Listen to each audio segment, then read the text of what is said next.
This interview with Emily Mann, Artistic Director of McCarter Theater and playwright and director of McCarter's production A Seagull in the Hamptons, is sponsored by HG Media, producers of marketing communications that inform, entertain, engage, and inspire.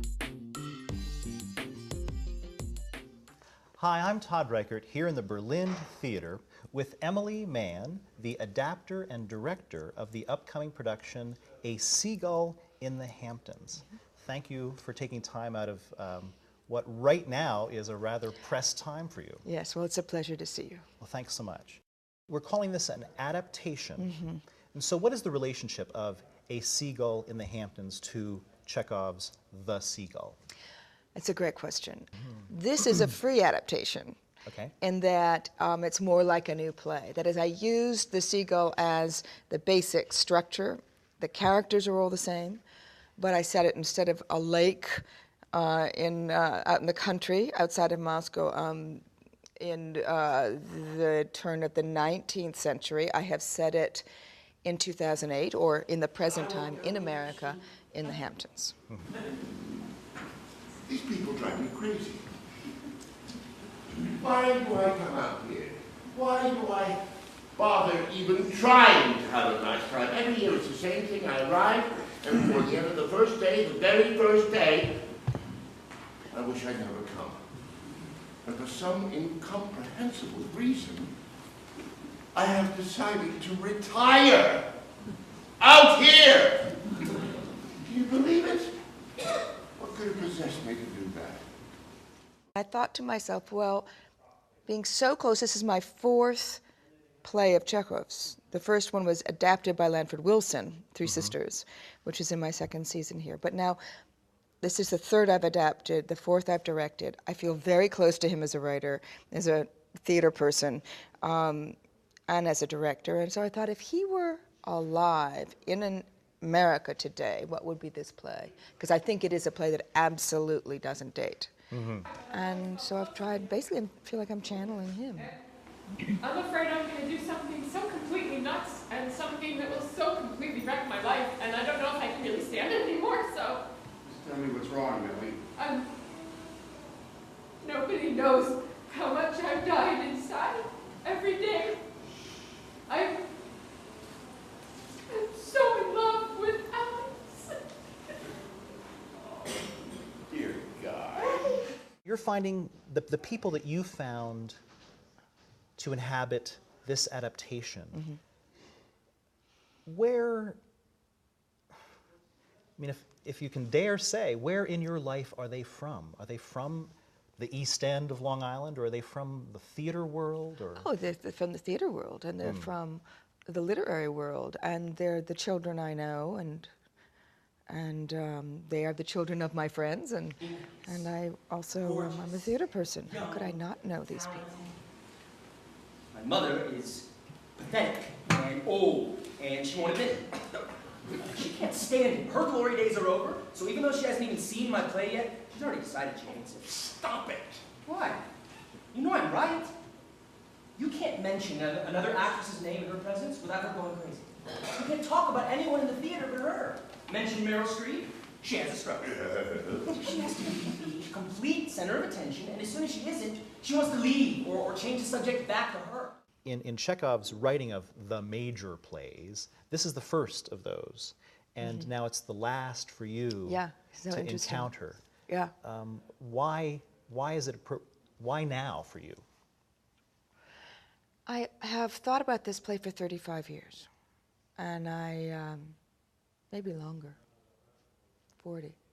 I first entered the play through Nina and Treplov, the kids, and I felt I understood them very well, and even in high school I wanted to, I think I did do a speech of Nina's, and I wanted very much to understand I understood the play through the kids. And I knew that there were all these other characters, and until I understood them, I really couldn't do the play. Alex, I hope I'm all right. Your play is so hard to act. It's hard to play someone who isn't alive. No, but you are wonderful. And living people on stage? Well, that's over.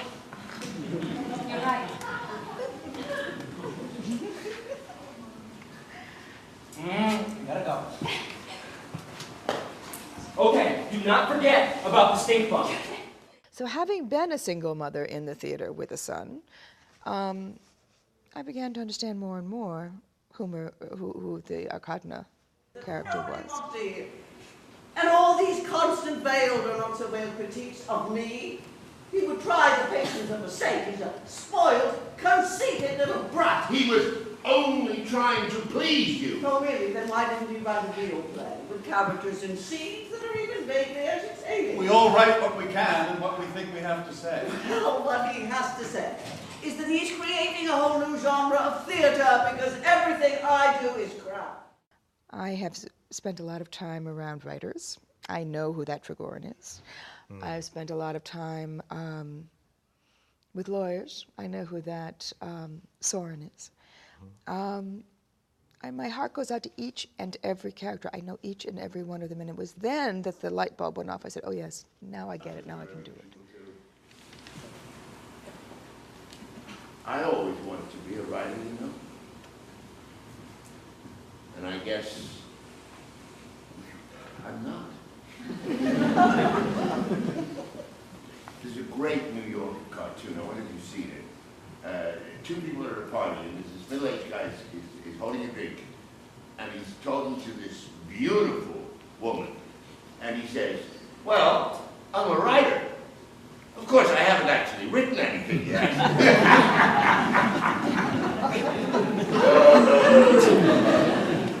God, absolutely cracks me up.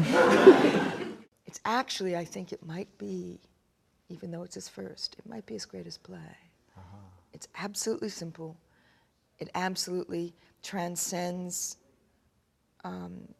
location, time, and, well, location is place, time and place. The characters in this play live now, and they will live if the planet lives 100 years from now.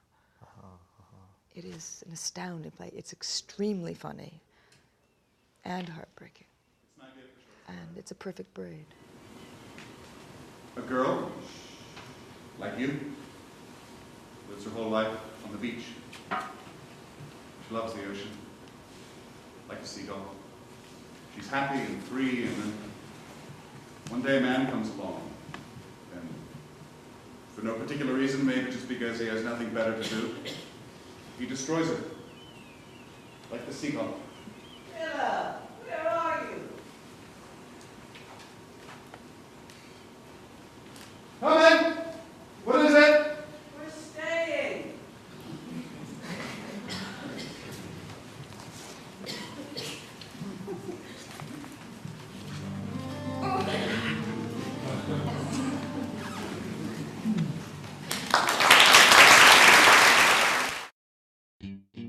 This interview with Emily Mann, artistic director of McCarter Theater and playwright and director of McCarter's production A Seagull in the Hamptons, is sponsored by HG Media, producers of marketing communications that inform, entertain, engage, and inspire.